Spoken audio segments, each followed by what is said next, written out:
Cáncer de colon.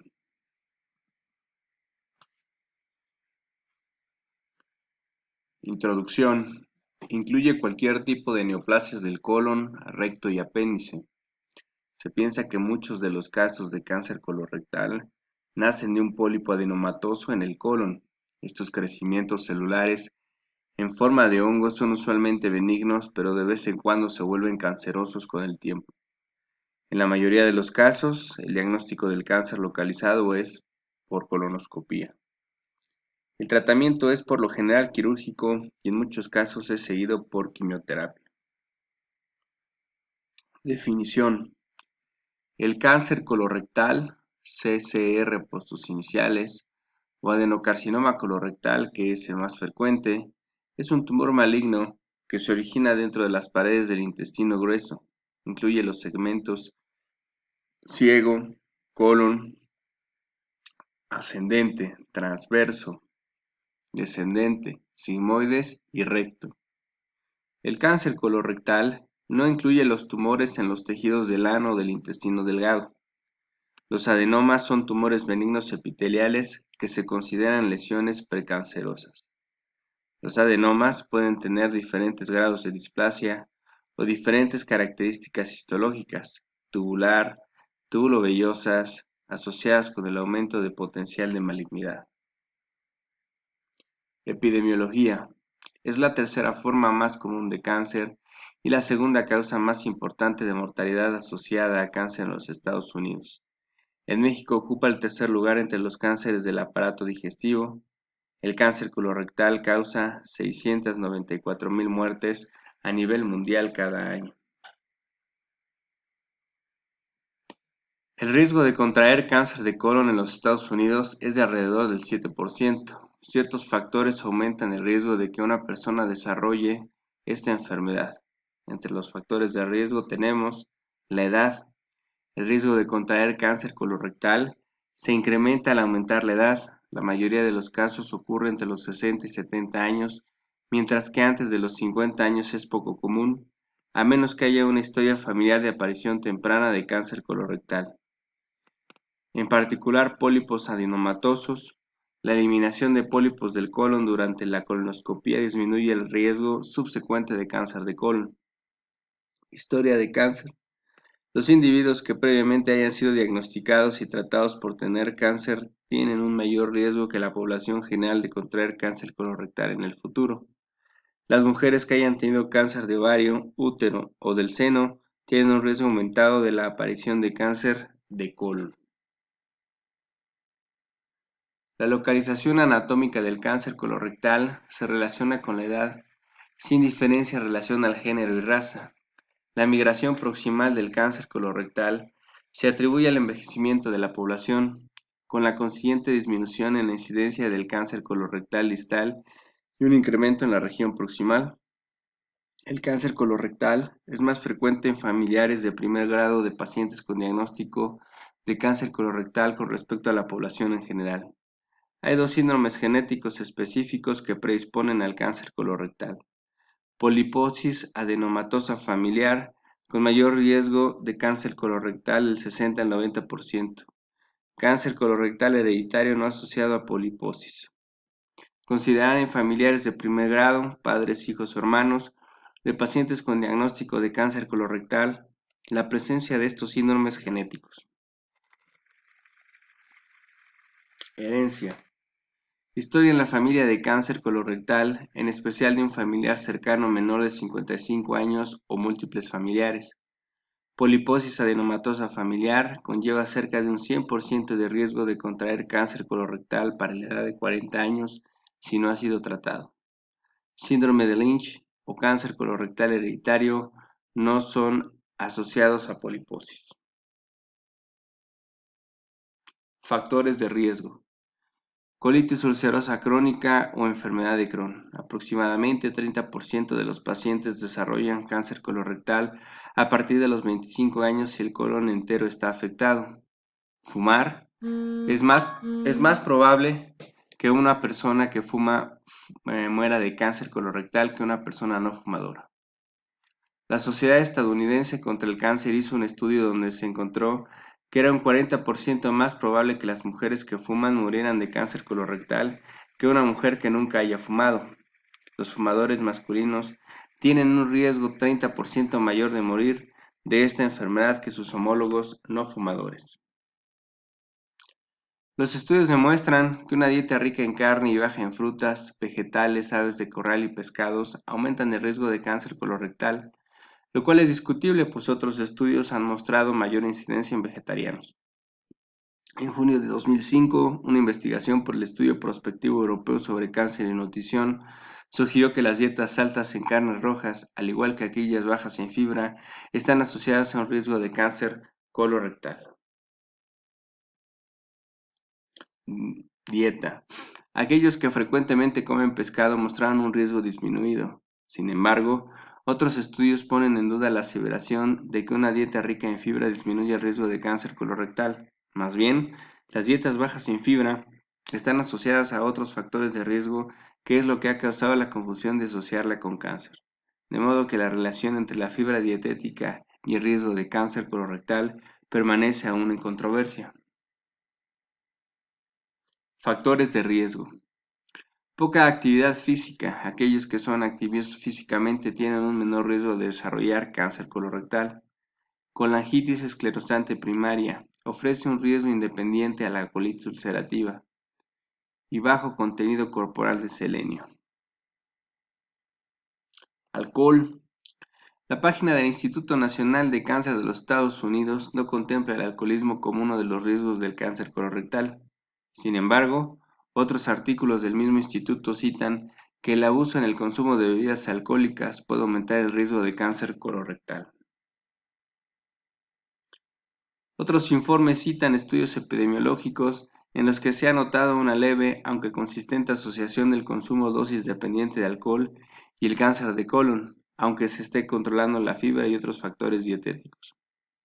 A pesar del gran número de estudios, la causa de las relaciones alcohol y cáncer de colon aún no ha sido determinada a partir de los datos disponibles. Un estudio encontró que quienes beben más de 30 gramos de alcohol cada día, y en especial aquellos que beben 45 gramos por día, tienen un riesgo mayor de contraer cáncer colorectal. Otro estudio demostró que el consumo de uno o más bebidas alcohólicas cada día se asocia con una incidencia un 70% mayor de la media de cáncer de colon, mientras que se encuentra un duplicado riesgo de cáncer de colon por consumir alcohol, incluyendo cerveza. Aquellos que beben vino tienen un riesgo disminuido. Patogenia. El tipo más común de célula cancerígena es el adenocarcinoma, el cual ocupa el 95% de los casos. Otros tipos menos frecuentes incluyen los linfomas y el carcinoma de célula escamosa. El cáncer del lado derecho, colon ascendente y ciego, tiende a tener un patrón exosfítico, es decir, el tumor crece hacia la luz intestinal comenzando desde la pared de la mucosa.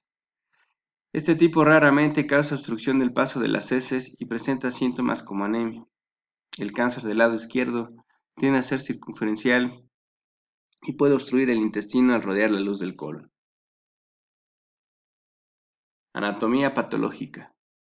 El adenocarcinoma es un tumor de células epiteliales malignas originándose del epitelio glandular de la mucosa colorectal. Invade la pared, se infiltra hacia la muscularis mucosae, la submucosa y la lámina muscularis propia. Las células malignas describen estructuras tubulares promoviendo estratificación anómala, luz tubular adicional y estromas reducidos. A veces, las células del tumor tienen un patrón de crecimiento discohesivo y secretan moco, el cual invade el intersticio produciendo lagunas mucosas y coloides. En el microscopio se ven como espacios vacíos llamados adenocarcinoma mucinosa o coloide probablemente diferenciado. Si el moco permanece dentro de la célula maligna, empuja el núcleo hacia la periferia, formando la característica célula en anillo de sello. Dependiendo de la arquitectura glandular, el pleomorfismo celular y la mucosecreción del patrón predominante, el adenoma puede presentar 3 grados de diferenciación: pobre, moderadamente diferenciado y bien diferenciado.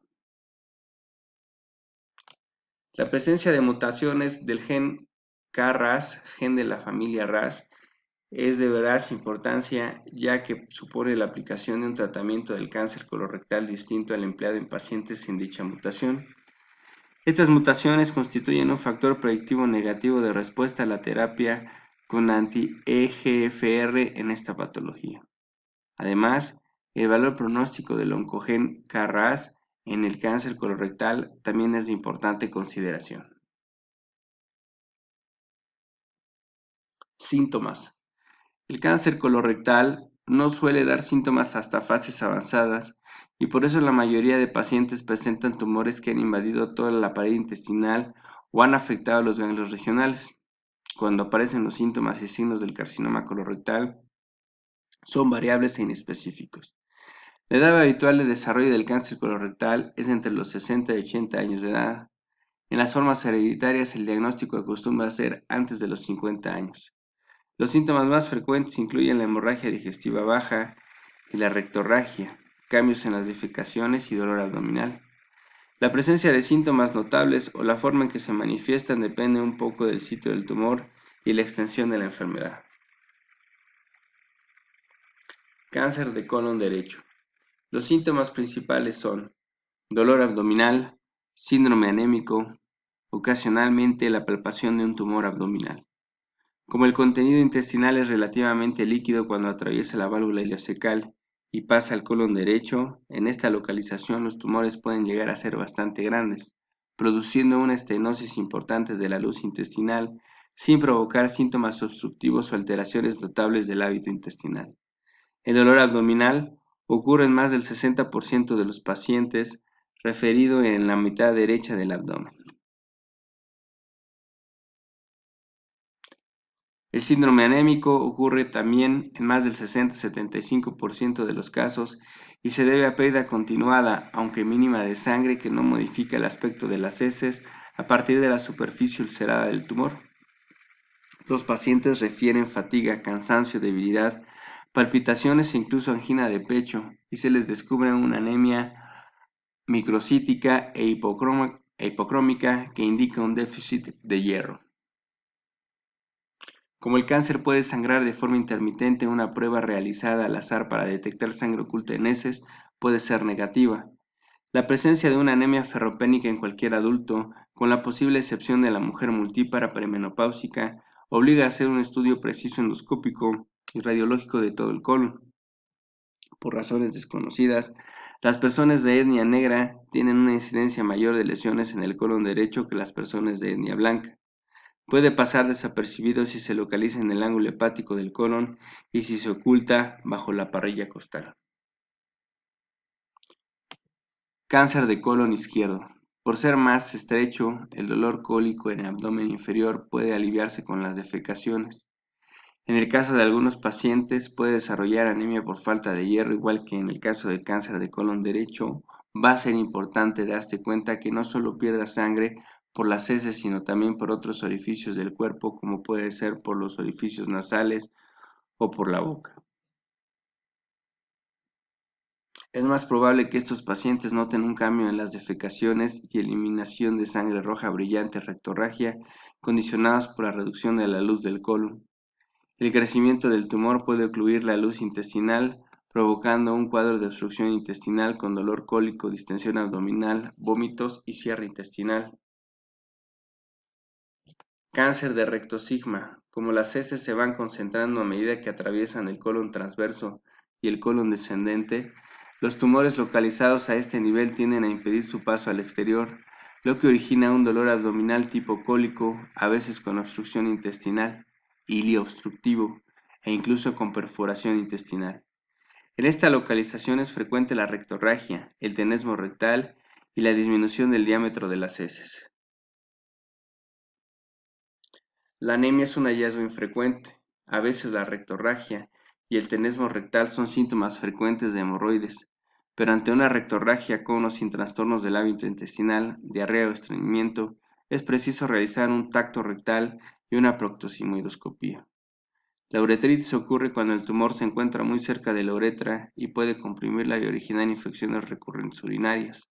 Cuando su extensión sobrepasa los límites de la pared rectal, el paciente puede aquejar síntomas urinarios atribuibles a invasión vesical, como hematuria y poliacuria. Si aparece una fístula rectovesical, hay neumaturia e infecciones urinarias recidivantes. Diagnóstico. Existen varias pruebas que se usan para detectar el cáncer colorectal.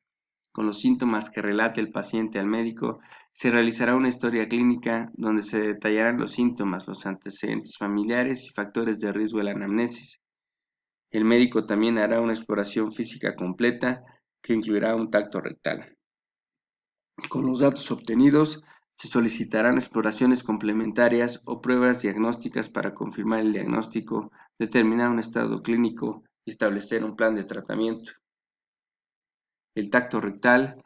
Mediante el tacto rectal se pueden palpar el 20% de los carcinomas colorectales y valorar su grado de fijación al tejido vecino. El tacto rectal puede llegar casi 8 centímetros por encima de la línea pectínea, aunque se ha demostrado que casi la mitad de los cánceres colorectales ocurrirán cerca del ángulo esplénico y serían inaccesibles, un restante 20% puede palparse. En caso de un cáncer de recto es necesario hacer un tacto rectal cuidadoso para valorar el tamaño, fijación y ulceración del cáncer, así como el estado de los ganglios o órganos vecinos y la distancia del extremo distal del tumor al margen anal. El tacto rectal debe formar parte de cualquier exploración física de rutina en adultos mayores de 40 años, ya que sirve como prueba de detección de cáncer de próstata en hombres, y es parte de la exploración de la pelvis en las mujeres, una maniobra barata para detectar masas en el recto. El tacto rectal no se recomienda como única prueba para el cáncer colorectal porque no es muy preciso debido a su alcance limitado, pero es necesario realizarlo antes de introducir el sigmoidoscopio o el colonoscopio. Si bien esta práctica es ampliamente conocida y fácil de realizar, la mayoría de los tumores no se encuentran al alcance del dedo y solo cuando estos son palpables, el pronóstico ya suele ser ominoso.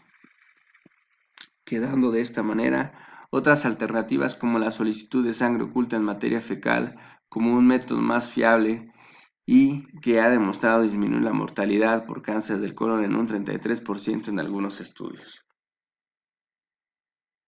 Prueba de sangre oculta en las heces. La prueba de sangre oculta en las heces se usa para detectar sangre invisible en los excrementos.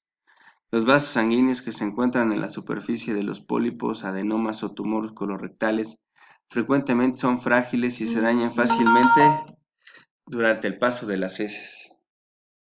Los vasos dañados normalmente liberan una pequeña cantidad de sangre en el excremento. Solo raramente hay sangrado suficiente para que las heces se tiñan de rojo, rectorragia o hematoquesia. La PSO detecta la presencia de sangre mediante una reacción química. Si esta prueba es positiva, es necesario realizar una colonoscopia para ver si es un cáncer, un pólipo o si hay otra causa del sangrado, como por ejemplo hemorroides, diverticulitis o enfermedad inflamatoria intestinal. Prueba de sangre oculta en las heces. Los alimentos o los medicamentos pueden afectar los resultados de esta prueba, por lo cual es necesario evitar lo siguiente. Medicamentos antiinflamatorios no esteroideos como el ibuprofeno, naproxeno o ácido acetil salicílico, aspirina, durante 7 días antes de la prueba porque provocan sangrado digestivo. Más de 250 miligramos de vitamina C, ya sea de suplementos o de frutas y jugos cítricos durante 3 días antes del examen porque interfiere con las sustancias químicas de la prueba. Carne roja durante 3 días antes de la prueba porque contiene gran cantidad de grupo hemo que se confunde con la sangre. Las personas que se hacen esta prueba pueden recibir instrucciones detalladas que expliquen cómo obtener una muestra de heces o excremento en el hogar, generalmente 3 muestras. El material se entrega al consultorio del médico o a un laboratorio clínico para su posterior análisis. La prueba de una muestra de heces que el médico obtenga mediante un tacto rectal no es una prueba adecuada de sangre oculta en heces. Aunque la prueba de sangre oculta en las heces se realiza en condiciones ideales, tiene limitaciones importantes como técnica de detección precoz.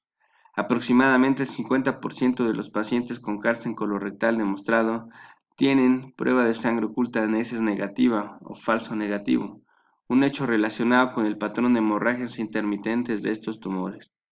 Cuando se hacen estudios aleatorizados en cohortes de personas asintomáticas, de un 2 a un 4% tienen una prueba de sangre oculta en heces positiva.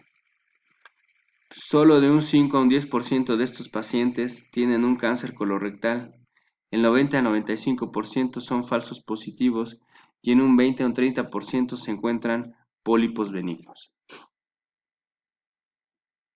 Por tanto, en la mayoría de las personas asintomáticas con prueba de sangre oculta en las heces positiva, no se encontrará una neoplasia colorectal. No obstante, las personas con prueba de sangre oculta en heces positiva deben someterse de forma sistemática a más estudios médicos que incluyen sigmoidoscopía, enema de bario y colonoscopía. Para algunas asociaciones médicas, el cribado poblacional basado exclusivamente en la prueba de sangre oculta en las heces no es aconsejable, mientras que para otros lo es. Los ensayos en los que se ha investigado este planteamiento son planteamientos maduros con aproximadamente 300.000 participantes en ensayos aleatorizados bien diseñados. Demuestran que la reducción de la mortalidad existe, aunque en algunos casos, dependiendo de la técnica usada para la prueba oculta de sangre en las heces, es modesta y después de corregir por un sesgo de observación, la reducción de la mortalidad por cáncer colorectal no resultó estadísticamente significativa. La aparente simplicidad de la prueba no puede ser un argumento a favor de su uso generalizado. La mala especificidad de la prueba, es decir, la prueba de sangre oculta en las heces, puede ser positiva en otras patologías. Puede conducir a que una gran proporción de pacientes se sometan indebidamente a enema de bario y colonoscopías repetidas. Actualmente existen varios tipos de pruebas de sangre oculta en las heces. El más antiguo es el test de Guayaco, que busca la presencia o ausencia de actividad peroxidasa del grupo hemo en las preposiciones. Es este el que arroja gran cantidad de falsos positivos. Existe también el test inmunohistoquímico, que consiste en anticuerpos monopoliclonales que detectan porciones intactas de hemoglobina. Disminuye los falsos positivos con hemoglobinas no humanas, carnes rojas, vitamina C. Últimamente se puede encontrar un test inmunohistoquímico que detecta mutaciones de ADN. Puede encontrar 15 aberraciones frecuentes en KRAS, APC, P53, etc. Es más sensible y específico en la detección del cáncer colorectal. Sigmoidoscopía. Se introduce a través del recto en la parte inferior del colon. El médico, además de ver a través del sigmoidoscopio para detectar cualquier anomalía, también puede conectarlo a una cámara de video y a un monitor de video para visualizarlo mejor y grabarlo en algún soporte como documento visual. Esta prueba puede ser algo incómoda, pero no debe ser dolorosa. Debido a que tiene solo 60 centímetros de largo, solo se puede ver menos de la mitad del colon. Antes de la sigmoidoscopía, el paciente debe aplicarse un enema para limpiar la porción inferior del colon. Las estrategias de detección precoz se han basado en el supuesto de que más del 60% de las lesiones precoces se localizan en el recto sigma y por tanto son accesibles con el sigmoidoscopio. Sin embargo, por razones desconocidas, en los últimos decenios se ha producido una disminución constante de la proporción de cánceres de intestino grueso que se localizan inicialmente en el recto con el correspondiente aumento de los que lo hacen en la zona proximal del colon descendente. Esta técnica tiene importantes dificultades, como la falta de adherencia de los pacientes a esta técnica, ya que en una encuesta de pacientes americanos asintomáticos, informados sobre la conveniencia de practicar este examen cada 3 a 5 años para prevenir el cáncer colorectal, solo un 13% aceptaban someterse a esta prueba. La posibilidad de riesgo iatrógeno relacionada con el procedimiento, ya que se ha señalado que ocurren perforaciones en uno de cada 1.000 a 10.000 exámenes y hemorragias en uno de cada 1.000. Proctosigmoidoscopía rígida, sigmoidoscopía flexible. Proctosimoidoscopía rígida. Se trata de un tubo con iluminación mediante el que se puede detectar entre un 20 a 25% de los carcinomas colorectales. Es útil para la selección de adultos menores de 40 años con riesgo. Sigmoidoscopía flexible. El sigmoidoscopio es un instrumento fibrótico que mide 6 centímetros de largo, útil para la exploración del colon izquierdo, pudiendo llegar hasta el ángulo esplénico. No requiere preparación completa del intestino, no debe utilizarse para polipectomía terapéutica, excepto en circunstancias especiales, y puede detectar el 50% de los carcinomas más comunes. La colonoscopía, estudio que permite observar la mucosa en la totalidad del colon, recto y por lo general del ilion terminal. El colonoscopio es un tubo flexible con la cámara de video en la punta y mide 160 centímetros de largo. La colonoscopía es el método más preciso para detectar pólipos menores de 1 centímetro de diámetro. También permite tomar biopsias, realizar polipectomías, controlar hemorragias y dilatar estrecheces. En el caso de cáncer de recto es necesario observarlo con un sigmoidoscopio rígido, tomar una biopsia adecuada, predecir el riesgo de obstrucción y medir cuidadosamente la distancia desde el borde distal del tumor hasta la línea pectínea. En la actualidad, la colonoscopia es el examen más preciso y completo del intestino grueso, pero esta prueba junto con el enema comario deben considerarse complementarios entre sí. Un colonoscopio es una versión larga del sigmoidoscopio. Se introduce a través del recto hasta el ciego y permite observar la mucosa de todo el colon. Si se encuentra un pólipo pequeño de menos de 3 centímetros, generalmente es posible la polipectomía. Algunos tipos de pólipo, incluso los que no son cancerosos, podrían malignizarse y por eso normalmente se extirpan. La polipectomía endoscópica se realiza pasando un asa de alambre a través del colonoscopio para cortar el pólipo de la pared del colon mediante una corriente eléctrica. Siempre que es posible, el pólipo se envía a anatomía patológica para analizarla en un microscopio y detectar si se tiene áreas que hayan malignizado. Si se detecta un pólipo o tumor de gran tamaño o cualquier otra anomalía, se realizará una biopsia. Para tomar una biopsia a través del colonoscopio se extrae una pequeña porción de tejido. El examen del tejido puede ayudar a determinar si es un cáncer, un crecimiento benigno o el resultado de una inflamación. Antes de realizar una colonoscopía, el paciente debe tomar productos evacuantes diferentes de los laxantes habituales y a veces debe ponerse enemas para limpiar el colon de manera que no haya heces que dificulten la visión. Normalmente la colonoscopía no provoca dolor porque durante el acto se administran analgésicos y sean intravenosos. La colonoscopia se suele realizar ambulatoriamente y el paciente rara vez requiere ingreso hospitalario para esta prueba. Normalmente durante 15 a 30 minutos, aunque puede tardar más si fuera necesario extirpar un pólipo. La colonoscopia se debe realizar ante una prueba de sangre oculta en heces positiva, ante el hallazgo de un pólipo o tumor en la sigmoidoscopía, ante un enema de vario sospechoso, siempre que se tengan antecedentes familiares de pólipos o cáncer de colon, en mayores de 50 años, ante la emisión de sangre con las heces, ante cambios en el ritmo intestinal de reciente comienzo, ante anemia por falta de hierro en varones o mujeres posmenopáusicas. Enema de bario con doble contraste. El sulfato de bario es una sustancia radiopaca que se usa para llenar parcialmente y abrir el colon. El sulfato de bario se administra a través de un pequeño tubo introducido en el ano. Cuando el colon está aproximadamente medio lleno de bario, se coloca al paciente sobre una mesa de rayos X para que el bario se disperse a través del colon. Luego se bombeará aire en el colon a través del mismo tubo a fin de que se expanda. Esto produce las mejores imágenes de la mucosa del colon. Es preciso que el paciente tome laxantes la noche anterior y ponerse un enema de limpieza la mañana antes de esta prueba para que el colon esté limpio de heces. El estudio de contraste de uso más frecuente para detectar cáncer colorectal es el enema de bario con doble contraste de aire, pues tiene una sensibilidad del 90% para detectar pólipos mayores de 1 centímetro. Está siendo desplazado por la colonoscopía, aunque es más barato y accesible, por lo que se puede utilizar en pacientes con alta sospecha mientras se espera la realización de una colonoscopia. Junto con la sigmoidoscopía flexible, es una alternativa eficaz para los pacientes que no toleran la colonoscopia o para el seguimiento a largo plazo tras resección de un cáncer o pólipo. También es útil en casos de lesión estenosante que impide el paso del colonoscopio.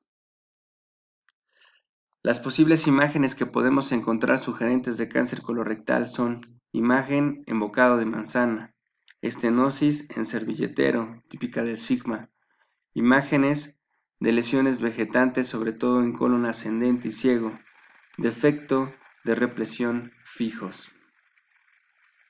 Colonoscopia virtual. El paciente debe tener limpio el colon de heces, al igual que en la colonoscopia o el enema de bario, mediante laxantes y enemas de limpieza. En esta prueba no se introduce contraste en el colon, solo se insufla aire para dilatar. Luego se realiza una tomografía computarizada especial llamada tomografía computarizada helicoidal o espiral. Este procedimiento es probablemente más preciso que el enema con bario, pero no es tan eficaz como la colonoscopia para detectar pólipos pequeños. La ventaja es que este procedimiento se puede realizar rápidamente y no requiere que se dé al paciente y a un costo menor que la colonoscopia. Una desventaja es que si se detecta un pólipo o neoplasia, no se puede llevar a cabo una biopsia o extirpación del pólipo durante el examen. Análisis de sangre.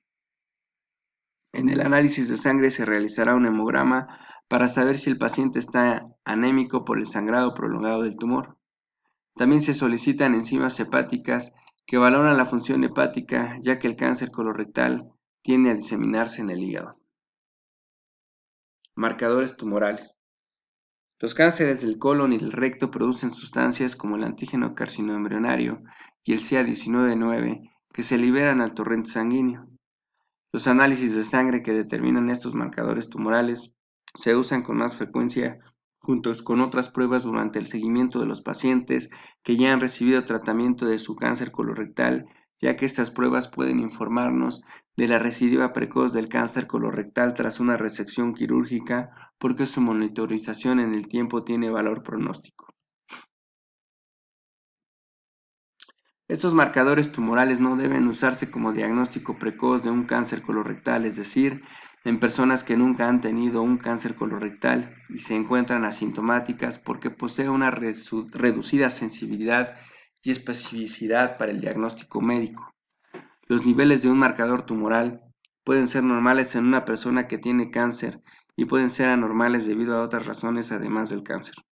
Por ejemplo, en la sangre de algunas personas que tienen colitis ulcerosa, tumores no cancerosas en el aparato digestivo o algunos tipos de enfermedades hepáticas o enfermedad pulmonar crónica, puede haber niveles más altos de estos marcadores. Fumar también puede aumentar los niveles de CEA. Desde 2010 está disponible la detección en sangre de un nuevo marcador tumoral genético para el cáncer de colon, la forma metilada del gen MSEPT9, que se encuentra en más del 90% de los tumores de colon, pasando en la sangre en forma de ADN libre. La presencia de MSEPT9 en el plasma indica la posibilidad de que exista una neoformación relacionada con cáncer de colon. Este marcador se encuentra en otro tipo de tumores con muy poca frecuencia. Biopsia. Proporciona el diagnóstico histológico e histopatológico que generalmente suelen ser un diagnóstico definitivo y del que depende el tratamiento junto con el diagnóstico de extensión. Ecografía. La ecografía abdominal no es, en general, una buena prueba para examinar el abdomen porque el aire intestinal interfiere en la imagen. Se pueden usar dos tipos especiales de exámenes de ecografía para evaluar a las personas con cáncer de colon y del recto: ecografía endorrectal y ecografía transoperatoria. La ecografía endorrectal utiliza un transductor especial que se introduce directamente en el recto. Esta prueba se usa para observar la afectación de las paredes del recto y si ha propagado a otros órganos o tejidos vecinos como los ganglios linfáticos perirectales en caso de cáncer de recto. Ecografía intraoperatoria Se hace después de que el cirujano haya abierto la cavidad abdominal. El transductor se puede colocar sobre la superficie del hígado, lo que hace que esta prueba sea muy útil en la detección de metástasis de cáncer colorectal en el hígado. No se puede usar la ecografía para detectar tumores en el colon. Tomografía axial computarizada. Esta prueba de imagen puede ayudar a determinar si el cáncer de colon se ha propagado al hígado o a otros órganos. Un tipo especial de TAC es la TAC espiral, que proporciona gran detalle y también es útil para diagnosticar metástasis de cáncer colorectal. En el TAC espiral con portografías, el material de contraste se inyecta en la vena porta para ayudar a diagnosticar metástasis de cáncer colorectal en el hígado. La TAC también se utiliza para guiar con precisión una aguja de biopsia hacia una posible metástasis. Para este procedimiento, llamado biopsia con aguja guiada por TAC, el paciente permanece en la mesa de TAC mientras se introduce una aguja de biopsia hacia la localización exacta del tumor. La tomografía axial computarizada continúa hasta que se está seguro de que la aguja se encuentra dentro de la masa. Se extrae una pequeña muestra de tejido mediante una biopsia con aguja y se examina al microscopio. Otros estudios diagnósticos. Resonancia magnética nuclear. Sirve para ver la afectación abdominal del cáncer colorectal. Produce muy buenas imágenes del cerebro y de la médula espinal en caso de metástasis. Radiografía de tórax. Esta prueba se hace para determinar si el cáncer colorectal se ha propagado a los pulmones. Tomografía por emisión de positrones PET.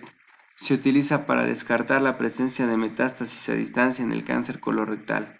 Angiografía. Esta prueba consiste en la inyección de contraste radiopaco en un vaso sanguíneo. Test genéticos. Como se ha comentado, hay cánceres de colon con claro factor hereditario, entre 2 y un 5% de los diagnosticados, aunque se considera que el resto, los esporádicos y familiares, también están influidos por factores genéticos. En los últimos años se han identificado diversos genes que indican que personas o familiares de las mismas tienen un mayor riesgo de sufrir un cáncer de colon. Los que proporcionan mayor información son los localizados en los cromosomas 8, 9 y 15. Existen test disponibles que valoran el riesgo de desarrollo de un cáncer de colon a partir de esta información genética. Tratamiento. Incluye cirugía, medicamentos o quimioterapia por vía intravenosa u oral o quimioterapia por vía intratecal, medicamentos introducidos en la médula espinal con una aguja en el área denominada espacio subaracnoideo, fundamentalmente oxaliplatino, irinotecan, bevacizumab. Radioterapia, preoperatoria, posoperatoria local. Stent de colon.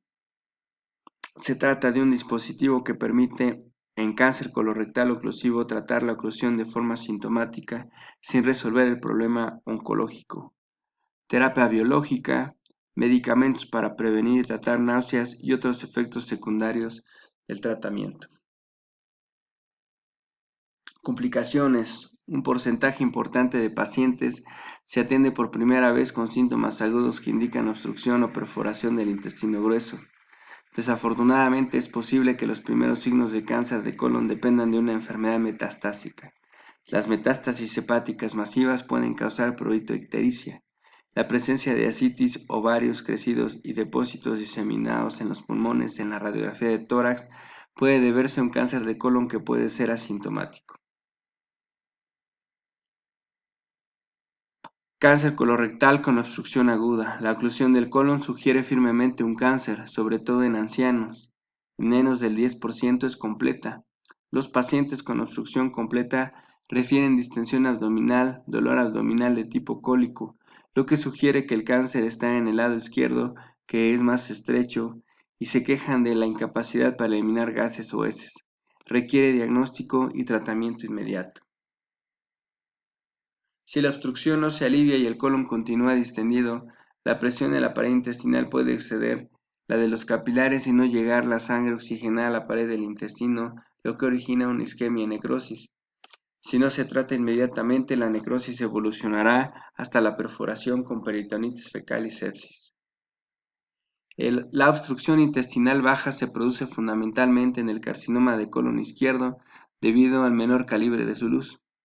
La sintomatología típica de la obstrucción intestinal baja es la de colon cólico, vómitos, distensión abdominal y ausencia de emisión de gases y heces. Por tanto, siempre debemos incluir al cáncer de colon en el diagnóstico diferencial de las obstrucciones intestinales agudas bajas.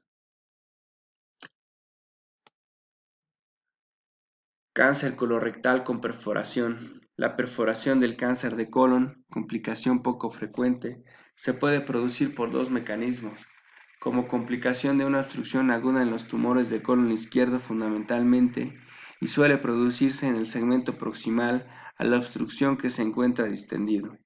La perforación es muy grave por el paso de las bacterias de la flora colónica a la cavidad peritoneal, que producen una peritonitis aguda fecal. Como perforación de la propia tumoración. Esta suele darse en los tumores derechos y suele producirse mediante la formación de un plastrón, reacción del peritoneo y del epiplón, dando lugar a la formación de una peritonitis circunscrita o absceso. Metástasis. El cáncer colorectal puede diseminarse de 5 formas diferentes: directa, por continuidad a la pared intestinal y a través de ella a las estructuras adyacentes. En el caso del colon izquierdo, el lugar más frecuente de propagación directa es el uréter ipsilateral. Linfática es el tipo de diseminación más importante porque se trata de uno de los criterios fundamentales a la hora de decidir la amplitud de exéresis quirúrgica. Por ello, el cirujano debe realizar sistemáticamente la exéresis total de los trayectos y las vías linfáticas correspondientes al segmento intestinal en que se asienta el cáncer. Distinguiremos entre cáncer de colon. Las estaciones ganglionares se disponen en los siguientes grupos: ganglios paracólicos, ganglios intermedios, ganglios principales y ganglios latero-aórticos y preaórticos. Cáncer de colon. La diseminación puede seguir las siguientes direcciones: diseminación ascendente, diseminación lateral y diseminación descendente. Hemática. Las metástasis hemáticas son frecuentes y se localizan fundamentalmente en hígado, a través de la vena mesentérica y la porta. Y pulmón también puede localizarse en las suprarrenales, huesos, riñones y cerebro. Siembra peritoneal. La carcinomatosis peritoneal es poco frecuente, aunque muy grave, ya que significa que el cáncer es irresecable con respecto a su radicalidad. Inicialmente aparecen pequeños nódulos cerca del tumor primitivo, invadiendo en fases más avanzadas todo el peritoneo parietal, epiplón y el peritoneo de las vísceras vecinas, pudiendo aparecer ascites abundante que puede o no ser hemorrágica. Intraluminal por implantación en otros puntos del intestino. Es muy frecuente que las recidivas locales ocurran en las líneas de sutura de la anastomosis intestinal, surgiendo o sugiriendo que se deban al injerto de células desprendidas en la luz intestinal. Otro tipo de recidiva se producirá si el cirujano dejase los bordes de la pieza quirúrgica con afectación microscópica. Prevención. Los exámenes de prevención se utilizan para detectar pólipos y evitar que evolucionen a cáncer. Los exámenes de detección precoz se usan para detectar el cáncer en sus fases iniciales, aunque no existan síntomas ni antecedentes de dicha enfermedad. Las pruebas de detección precoz del cáncer colorectal no solo pueden diagnosticarlo en una etapa temprana y curable, sino que también pueden prevenirlo al encontrar y extirpar pólipos que pueden malignizarse. Los cánceres también se pueden diagnosticar en sus etapas tempranas si el paciente comunica inmediatamente al médico cualquier síntoma, pero es mejor si se somete a pruebas de diagnóstico precoz antes de que aparezcan los síntomas. La Sociedad Americana del Cáncer recomienda tanto a hombres como mujeres a partir de los 50 años de edad las siguientes 3 opciones de prevención del cáncer y 3 opciones de detección precoz del cáncer.